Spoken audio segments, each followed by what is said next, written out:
আজকে আবার সবাই মিলে ছুটে চলেছি আমরা মায়াপুরের উদ্দেশ্যে। আর সেই জন্য আমরা কৃষ্ণনগর স্টেশন থেকে অটো করে চলে আসলাম স্বরূপগঞ্জ ফুলোর ঘাটে। মানে এই ঘাট পার করেই আমাদের যেতে হবে মায়াপুরে। অলরেডি বিট্টু আগে আছে, আর পিছনে আমার গিন্নির মা আর খুশি সবাই আছে। লঞ্চ দাঁড়িয়ে আছে সামনে। টিকিট হচ্ছে 3 টাকা করে, একটু বেড়েছে, আগে 2 টাকা করে ছিল, 3 টাকা হয়েছে। তো আমরা 6 জন আছি, 6 জনের যেটা 6 পিস টিকিট আছে। এবার উঠবো আমরা নৌকাতে।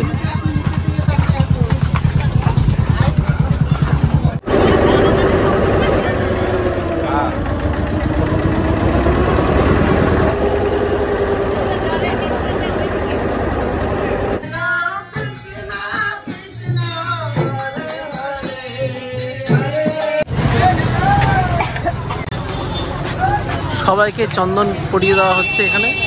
বেট্টু পড়েছো নাকি? ওরে বাবা, সকলেই বৈরাগী হয়ে গিয়েছে অলরেডি। আমি জন্মগত বৈরাগী। হরে কৃষ্ণ। আমরা আজকে চলে আসলাম আবার মায়াপুরে। আমরা বছরে 2 থেকে 3 বার মায়াপুরে আসি। লকডাউনের জন্য কিছু সময় বন্ধ ছিল, কিন্তু তারপরে শুরু হয়ে গেছে আবার সেই মায়াপুরের যাত্রা। তো এবার শুধু আমি একা নই বা বিট্টু একা নয়, আমি আমার পরিবার, তাছাড়া আরও সবাই আছে। আমাদের মেন উদ্দেশ্য আজকে যশোদা ভবনে যাওয়া যায়। সবাই আমরা এক জায়গায় হয়ে গেছি, বিট্টু ক্যামেরার পিছনে আছে। এবার আমরা যাবো এবং মায়াপুরের বিভিন্ন অংশ ঘুরে দেখবো।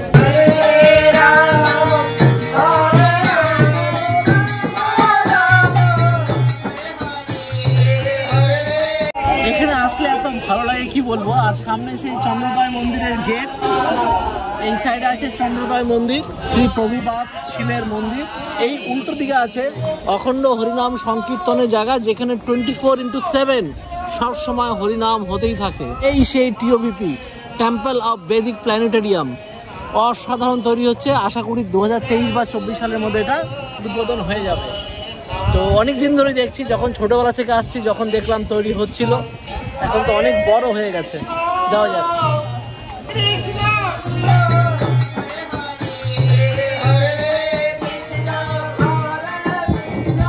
চলার পথে হাঁটতে হাঁটতে মায়াপুরে এই 2 ভাইয়ের সাথে দেখা হয়ে গেল। কেমন লাগলো বলো? মায়াপুর কেমন লাগছে? ভালো লাগছে? বাহ বাহ, খুব ভালো, ঘোরো ভালো করে, ঠিক আছে। আমরাও তাহলে গিয়ে চলি। তো অনেক দিনের আমার আশা যে টিওভিপি মানে টেম্পল অফ বেদিক প্ল্যানেটেরিয়ামের ভিতরে ঢুকবো, কিন্তু যতবারই এসেছি ততবারই কোনো না কোনো কারণে ঢুকতে পারিনি। কিন্তু এইবার শুনলাম নাকি ঢোকার সুযোগ করে দিয়েছে। 50 টাকা করে টিকিট নেওয়া হচ্ছে, এখনও উদ্বোধন হয়নি, কিন্তু ভিতরের কি পজিশন সেটা দেখানোর জন্য বা ভিতরে কি সিচুয়েশান সেটা দেখানোর জন্য সকলের কাছে 50 টাকা দিয়ে ভিতরে ঢোকার সুযোগ করে দিচ্ছে। তো আমরা সবাই এখন ভিতরে ঢুকবো। যাওয়া যাক টিওভিপির ভিতরে।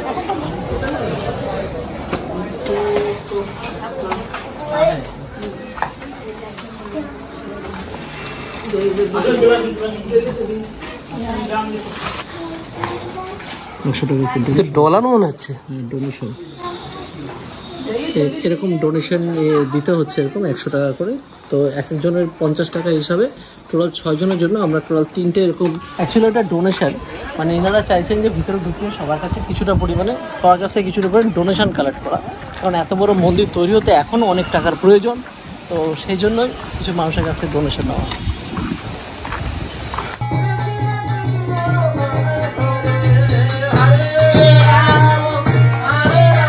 ভিতরে ঢুকে আমার খুব খুব খুব ভালো লাগছে। পুরো সাদা শ্বেত পাথর দিয়ে তৈরি করা, আর এরকম অনেক স্তম্ভ আছে। কি ভালো লাগছে তা কি বলবো। এই মন্দিরে আসার অনেক স্বপ্ন ছিল, সেটা পূরণ হতে চলেছে। অবশ্যই উদ্বোধন হওয়ার পরে অবশ্যই অনেক বাড়ি আসবো, ইচ্ছা আছে। আর এখন আসতে পেরেছি, এটাই আমার কাছে বিরাট বড় ব্যাপার। বিদেশি ভক্তরা আছেন, সবাই যাচ্ছেন, বিদেশি ভাষায় ওনারা কথাও বলছেন। কেমন লাগছে? ভালো লাগছে। অনেক দিনের স্বপ্ন ছিল, একদম পূরণ হচ্ছে। বিদেশি ভক্তরা সব দেখতে পাচ্ছি এখানে সেলফি তুলছে, ছবি তুলছে। উপরে দেখো কি সুন্দর কাজ হচ্ছে, সিলিং এর কাজ হচ্ছে, বিভিন্ন ধরনের লাইট যাতে দেওয়া হয় তার জন্য সিলিং এর সব কাজ করছে। টোটালটাই শুনছি সেন্ট্রালাইজ এসি হবে।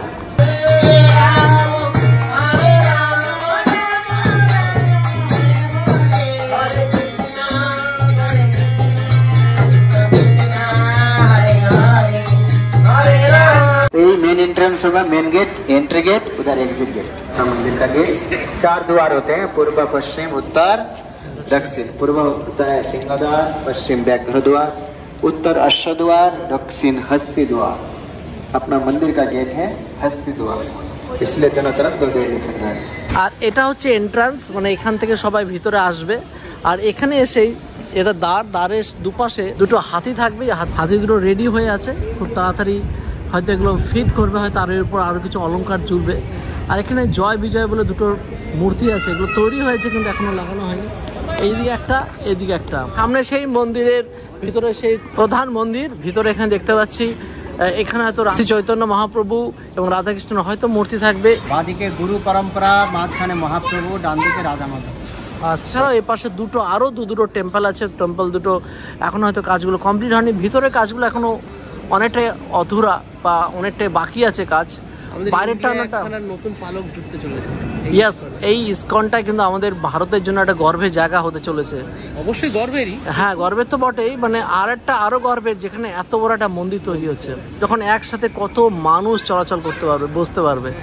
আর উপরটা কি সুন্দর লাগছে, কিভাবে কাজগুলো হচ্ছে দেখার মতো। পুরো নেট লাগিয়ে কাজ করছে যাতে কোনো রকম দুর্ঘটনা যাতে না ঘটে। ওপেনিং কবে হবে এটা? 2024 সালের লাস্টের দিকে, নভেম্বর ডিসেম্বর, 2024 নভেম্বর ডিসেম্বরে ওপেন হবে। আচ্ছা, এগুলো মনে হচ্ছে প্লাস্টার অফ প্যারিস, যেগুলো উপরে লাগানো হবে একের পর এক। এখন সব প্যাকিংগুলো খোলা হচ্ছে, খুলে এগুলো সব লাগানো হবে বিভিন্ন জায়গাতে। আর এই সাইডে হবে নরসিংহ দেবের মন্দির। এখন দেখতে পাচ্ছি পাথর কাটার কাজ চলছে এখানে। হচ্ছে মন্দিরের আর একটা পার্ট যেখানেও জবরদস্ত কনস্ট্রাকশন হচ্ছে। এইখানে মেনলি রাধা মাধব থাকবে। এখানে মন্দিরের সামনে এখানে দেখতে পাচ্ছি গাইড করা আছে। ইসকন মন্দিরের ভিতরে অনেক ভবন আছে, তার মধ্যে আমরা অনেক কটা ভবনে অলরেডি আমরা অনেকবার প্রসাদ নিয়েছি, যেরকম গদা ভবনে নিয়েছি আমরা, তাছাড়া গীতা ভবনে নিয়েছি, চৈতন্য ভবন তো আছেই। এখন আমরা আজকে ভাবছি যাবো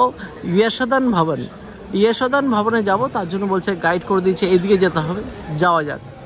এখানে একের পর এক রেস্টুরেন্টও আছে। সামনে দেখতে পাচ্ছি এখন হচ্ছে গীতা জয়ন্তী মহোৎসব। আর এবার আমরা এদিকে ছুটে চলেছি, সোজা বাঁদিকে। এখন আমরা সবাই মিলে ঢুকছি ইয়াসাদান ভবনের ভিতরে। ইয়াসাদান ভবনের কম্পাউন্ড এখান থেকে শুরু হচ্ছে। সুন্দর দেখুন সাজানো গোছানো, দুপাশে এদিকে দেখতে পাচ্ছি মোরগ ফুল একদম সারিবদ্ধভাবে সাজানো।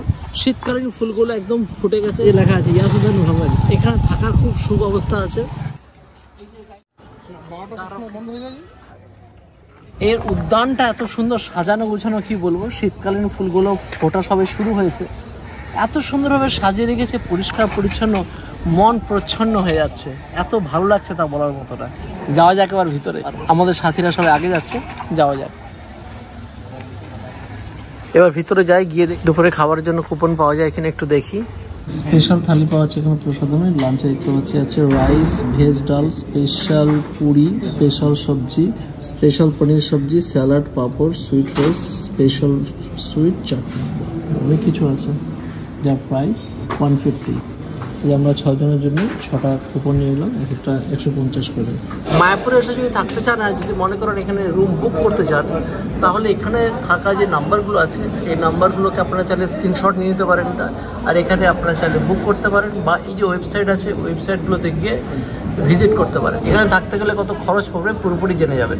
আর এখানে হচ্ছে খাবার দাবারের জায়গা, যেখানে চেয়ার টেবিলে বসে খাবার খাওয়া যাবে। এটা আমি আগে একবার দেখেছিলাম অনেক বছর আগে, গদা ভবনে পেয়েছিলাম। তো গদা ভবনে এখন দেখেছি যে ওইরকমভাবে হয় না, স্পেশালি মানে চেয়ার টেবিলে বসে খাওয়া দাওয়ার ব্যবস্থা নেই। আর এখানে একটু পাচ্ছি আছে, এবং সেটা এসি। কুপনগুলোতে লেখা আছে 1:30 থেকে 2:30 অবধি খাওয়ার সময়, কিন্তু আমাকে এখানে বলা হলো 1টা থেকেই চালু হবে। একটা অলরেডি 5 হয়ে গেছে, আমরা সবাই বসে আছি। হ্যাঁ, কখন হবে এখানে থেকে দেখতে পাচ্ছি ওখানে সাজানো হচ্ছে, প্লেটিং করা হচ্ছে, মানে এখানে থালার মধ্যে। গিয়ে একটু কাছে আসো, একটু দেখি। আছে দেখতে পাচ্ছি সব থালায় এক এক করে সব প্লেটিং করা হচ্ছে, প্লেটিং করে সব সাজানো হচ্ছে। বেশ লাগছে কিন্তু, মানে একটা থালা, তার মধ্যে অসংখ্য বাটি, আর বাটির মধ্যে বিভিন্ন ধরনের ভেজ খাবারের সমষ্টি। মায়াপুর ইসকন মন্দিরে কিন্তু শর্টস, বারমুডাস, নাইটিস, লুঙ্গিস আর স্ট্রিক্টলি প্রহিবিটেড। এবার কুপন কেটেছি, কুপন জমা দিয়ে ভিতরে ঢুকবো। কজন আছে? 6 জন আছি এখানে। 6 জন, 1 2 3 4 5 6 জন, তাই তো? হ্যাঁ।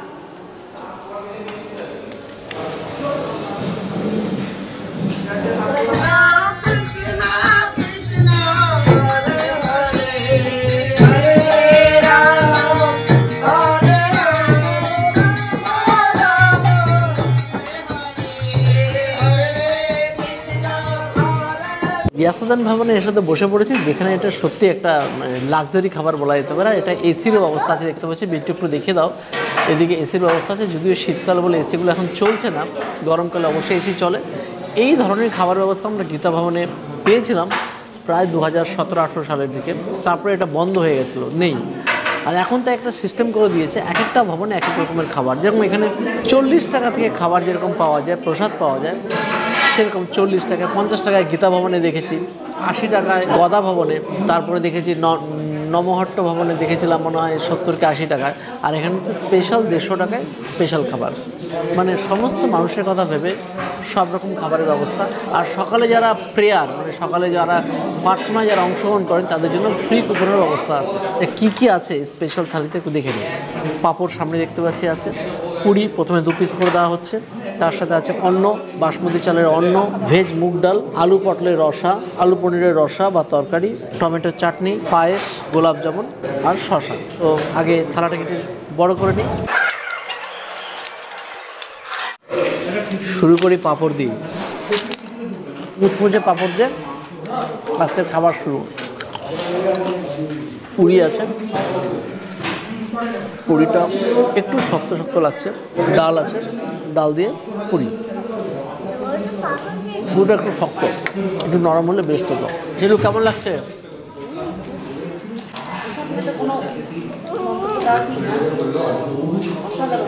অসাধারণ, এটা ঠিক কথাই। প্রসাদ মানেই ভালো, এখানে খারাপ কিছু হতেই পারে না। আলু পটলের রসাটা দেখি একটু।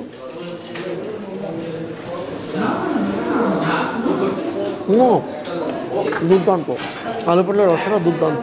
উড়ি দিয়ে এরকম আলু পটলের রসা জমে ক্ষীর। ডাল আছে এখানে, ভেজ ডাল। ভেজ ডালের মধ্যে হচ্ছে মটরশুঁটি দেওয়া আছে, ধনেপাতা আছে, গাজর আছে, টমেটো আছে, বাসমতি চালের অন্ন। আর নিচে আছে কিন্তু স্টিলের পাত্রের উপরে কলা পাতা দিয়ে, বেশ খেতে। আর এর সাথে আমি খাওয়ার জন্য আলু পটলের রসাটা একটু নিয়ে নিই।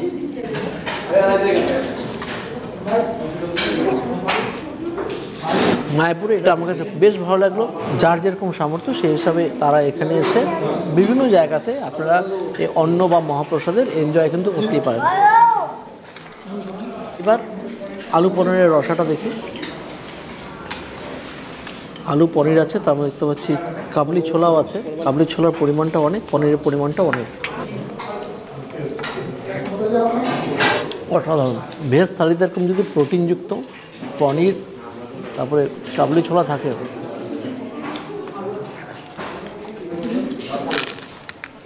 আহা, খেতে বেশ। তুলসী কেমন লাগছে? খুব ভালো। সর বেরোচ্ছে না, নিরামিষ খাচ্ছে তো। বিট্টু ভাই, ভগবানের ইচ্ছায় আমরা মায়াপুরের সব রকমের প্রসাদ টেস্ট করার সুযোগ পেয়েছি, এটাই অনেক। আমরা সব ভবনে মোটামুটি খেলাম, এখানেও খাচ্ছি। এখানে একটু রাজকীয়ভাবে খাচ্ছি, ভালো লাগছে। এর আগে আমরা গীতা ভবন বা গদা ভবনে খেয়েছিলাম, ওখানকার এক্সপিরিয়েন্স আলাদা, এখানকার এক্সপিরিয়েন্সটা আলাদা। প্রসাদ নিয়ে কোনো কমেন্ট করবো না, সব প্রসাদই ভালো। ভালো লাগলো নতুনভাবে প্রসাদ ট্রাই করবো। কেমন লাগছে? ভালো লাগছে দাদা, ভীষণ ভালো।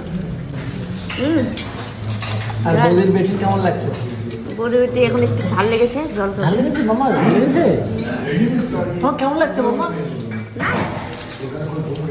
পাপড় খাবে? ও ওয়াও, কেমন এনজয় করছো?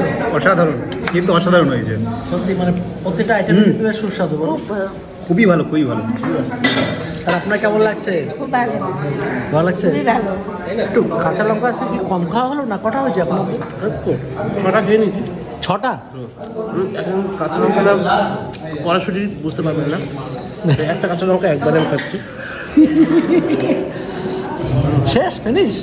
কমেন্টে অনেকে বলেছে রেড জলচিপ খেতে বলেছে। ঠিক আছে, এখন তাই খেয়ে নেবো। খুব সুন্দর প্রসাদ গ্রহণ করলাম। এবার আছে চাটনি পাঁপড়। চাটনির মধ্যে, পাঁপড় তো আগে খেয়ে ফেলেছি, চাটনির মধ্যে দেখতে পাচ্ছি কাজু আছে অনেকটা পরিমাণে, খুব বেশি সেই চিনি দেওয়া চাটনি দেওয়া। আর নর্মাল চাটনি যেরকম হওয়ার কথা, হালকা টকটক, হালকা মিষ্টি মিষ্টি, সর্ষে ফোড়ন দিয়ে বেশ খেতে। আর আছে পায়েস, পুরো ঘরোয়া স্বাদ, খুব সুন্দর পায়েসটা। এখানে আছে পান্তুয়া বা গোলাপ জামুন, পান্তুয়াই মনে হচ্ছে। অসাধারণ। প্রাইসটা নিয়ে অনেকের মধ্যে প্রশ্ন থাকতে পারে যে এত টাকা প্রাইস দেবো কিনা, কিন্তু যদি আপনি এসিতে বসে এত সুন্দরভাবে পরিষ্কার পরিচ্ছন্নভাবে এরকম চেয়ার টেবিলে বসে যদি খাবার খেতে চান, তাহলে মনে করি আমি এরকম প্রাইসটা কিন্তু আমি জাস্টিফাই। আর খাবারের কোয়ালিটি কিন্তু অসাধারণ। তাই মনে করি অ্যাজ পার প্রাইস 150 টাকা দিয়ে একটা ভালো রেস্টুরেন্টে যদি আপনি খেতে চান তা পাবেন না। এত ধরনের এত সুন্দর সুন্দর খাবার, আর প্রত্যেকটা খাবারই কিন্তু আনলিমিটেড। খাওয়াটা শেষ করি, তারপর আসছে। আজকে আমরা অসাধারণ প্রসাদ গ্রহণ করলাম। ইয়াসাউদ্দিন ভবনে এসে আমরা কখনো করিনি, বলো? আমরা আগে সবকটা ভবনেই কম বেশি খেয়েছি, দুই জায়গায় খেয়েছি, কিন্তু এখানে এসে প্রসাদ গ্রহণ করিনি। আজকের এক্সপিরিয়েন্সটা কেমন ছিল? আমার ভীষণই ভালো ছিল। এখানে যতবার এসেছি আমার ভীষণই ভালো লাগে। মানে এখানকার মানে যে পরিবেশটা, সে মানুষের কথা মনে পড়ে যায়, বলে একদম সত্যি অসাধারণ। তো আপনারা যদি মায়াপুরে আসেন তাহলে অবশ্যই মায়াপুর ইসকন মন্দিরের বিভিন্ন জায়গায় আপনার পছন্দসই জায়গাতে এসে অবশ্যই আপনি আপনার প্রসাদ গ্রহণ করতে পারেন, যেখানে আমি আগেও বলেছি 40 টাকা থেকে শুরু করে 150 টাকা অবধি এখানেই অপশান আছে। তাছাড়াও আপনার এখানে বাইরে রেস্টুরেন্ট আছে, যেমন গোবিন্দাস আছে, যেখানে আমি খেয়েছিলাম, আপনাদের দেখিয়েছি, যেখানে 240 টাকা মোস্ট প্রবাবলি না হয়। বিভিন্ন রকম ব্যবস্থা আছে, আপনারা আসতে পারেন এবং এখানে এসে প্রসাদ গ্রহণ করতে পারেন। তা আজকে আমাদের যে মায়াপুরে যে ভ্রমণটা, সেটা কেমন লাগলো কমেন্ট করে জানাতে কিন্তু ভুলবেন না। আর টিওভিপি যেটা আপনাদের সামনে তুলে ধরলাম, সেই টিওভিপিটাই বা কেমন লাগলো অবশ্যই কমেন্ট করে জানান। তোমার কেমন লাগলো টিওভিপি? আমার বলেছি তো প্রতিবারই ভালো লেগেছে। আর নতুন মন্দিরটা, হ্যাঁ, নতুন মন্দির পুরোপুরি তৈরি হয়নি, তাতেই সৌন্দর্য অলরেডি ফুটিয়ে তুলেছে। তো তৈরি হলে তো অসাধারণ লাগবে, অসাধারণ লাগবে, বলে বোঝানো যাবে না। ঠিক ঠিক ঠিক। মামা তোমার কেমন লাগছে? ভালো লেগেছে? হ্যাঁ, হয়েছে না করছে। টাটা করে দাও। তা আপনাদের ভিডিওটা কেমন লাগলো কমেন্ট করে প্লিজ জানান। আর ভালো লাগলে অবশ্যই একটি লাইক দিন। বন্ধু বান্ধব আত্মীয় সম্বন্ধে ভিডিওটা পারলে প্লিজ শেয়ার করুন। আর চ্যানেলটা সাবস্ক্রাইব না করতে হয়, চ্যানেলটা প্লিজ সাবস্ক্রাইব করুন। হরে কৃষ্ণ।